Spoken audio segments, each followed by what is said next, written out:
دوسروں کو ٹھیک کرنے سے پہلے انسان کے خود کا ٹھیک ہونا لازم ہے۔ جب تم خود کو ٹھیک کر لو گے، جب تم خود کو صحیح کر لو گے تو ساری دنیا تمہیں ٹھیک نظر آئے گی، ساری دنیا تمہیں اپنی جگہ پر نظر آئے گی۔ اپنے دل کو، اپنی آنکھوں کو خوبصورتی کا زیور پہنا دو، حیا کا زیور پہنا دو، ساری کائنات تمہیں حسین نظر آئے گی، ساری کائنات تمہیں خوبصورت نظر آئے گی۔ اپنی آنکھوں کی غلاظت آنسوؤں کے پانی سے صاف کر دو، اپنی آنکھوں کو گندگی کا ڈھیر مت بناؤ، اپنی نظروں کو، نگاہوں کو گندگی کا ڈھیر مت بناؤ، ورنہ یاد رکھنا قیامت کے دن تم اپنے رب کی پہچان نہیں کر پاؤ گے۔ جو آنکھیں گندگی کا ڈھیر بنی ہوئی ہوں وہ آنکھیں قیامت کے دن رب کی پہچان ہرگز نہیں کر پائیں گی۔ دنیا میں 3 طرح کے لوگ جلد اللہ تعالیٰ کی پکڑ میں آ جاتے ہیں۔ دنیا میں 3 لوگ جلد اللہ تعالیٰ کی گرفت میں آ جاتے ہیں۔ ان کے کیے 3 گناہ انہیں اللہ تعالیٰ کی گرفت میں ڈال دیتے ہیں، اللہ تعالیٰ کے غضب کا نشانہ بنا دیتے ہیں۔ یہ 3 گناہ کرنے والے لوگ اللہ تعالیٰ کے غضب کا نشانہ بنتے ہیں۔ اللہ تعالیٰ کے غضب کا نشانہ بننے والی پچھلی قوموں کے بارے میں، پچھلی قوموں کا ذکر اللہ تعالیٰ نے خود قرآن کریم میں بیان فرمایا۔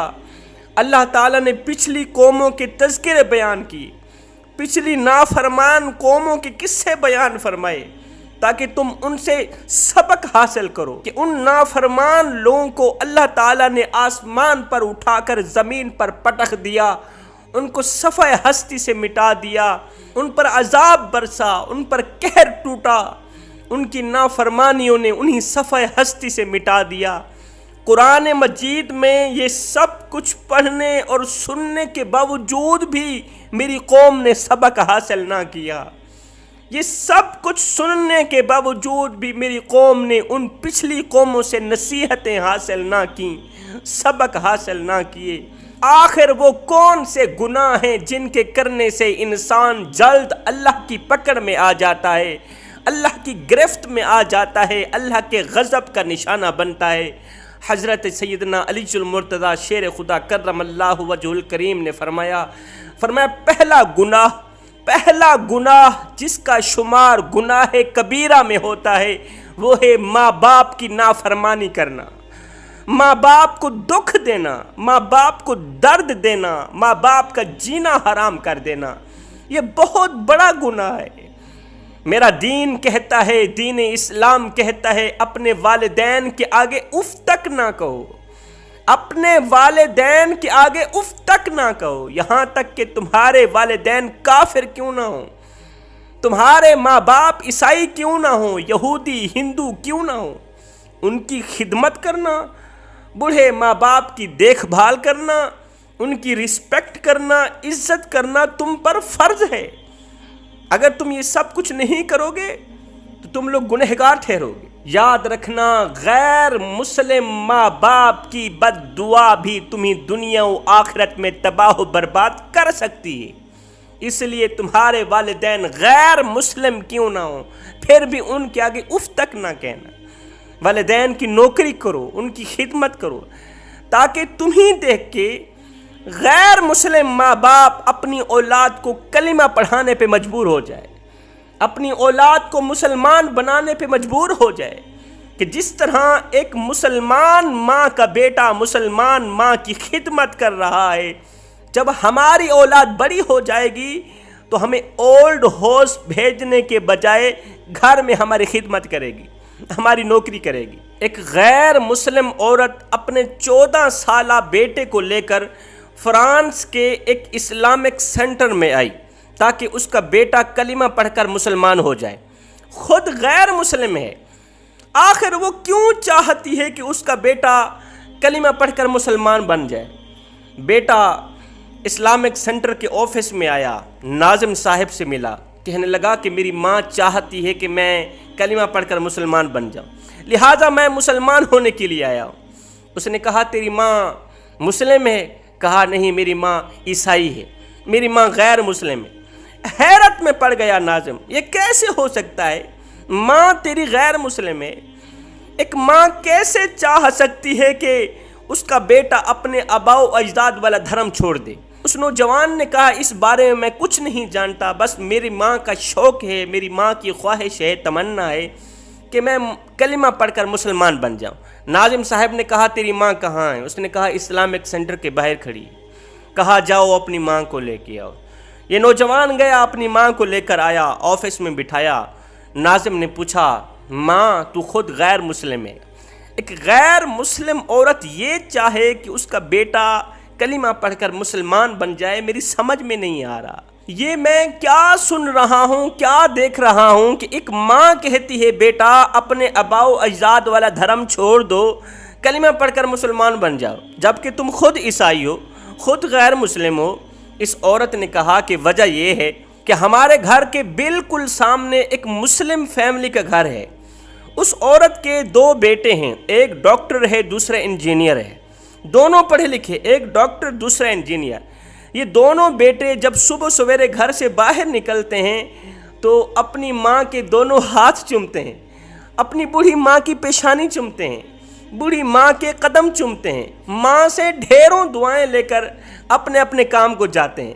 جب شام کو واپس آتے ہیں پہلے اپنی ماں کے ہاتھ چومتے ہیں، ماں کی پیشانی، ماں کے قدم چومتے ہیں، ماں سے ڈھیروں دعائیں لیتے ہیں، پھر گھر کی دہلیز پر قدم رکھتے ہیں۔ یہ دونوں نوجوان بیٹے بڑے ہی ادب و احترام سے اپنی ماں کے ساتھ پیش آتے ہیں، ماں کی اتنی عزت کرتے ہیں کہ کوئی اتنی پرائم منسٹر کی عزت نہیں کرتا، جبکہ ان کی ماں کوئی پرائم منسٹر نہیں ہے۔ ناظم صاحب جب سے میں نے یہ منظر اپنی آنکھوں سے دیکھا، جب میں نے یہ منظر دیکھا تو میری دلی تمنا ہوئی، میرے اندر خواہش پیدا ہوئی کہ قبل اس کے کہ میرا بیٹا مجھے اولڈ ہاؤس میں چھوڑ آئے، قبل اس کے کہ میرا بیٹا مجھے اولڈ ہاؤس میں چھوڑ آئے، اس سے پہلے یہ مسلمان بن جائے۔ مجھے ڈر ہے کہ جب میں بوڑھی ہو جاؤں گی تو میرا بیٹا مجھے اولڈ ہاؤس میں چھوڑ آئے گا، اس لیے میں چاہتی ہوں کہ وہ وقت آنے سے پہلے میرا بیٹا کلمہ پڑھ کر مسلمان بن جائے۔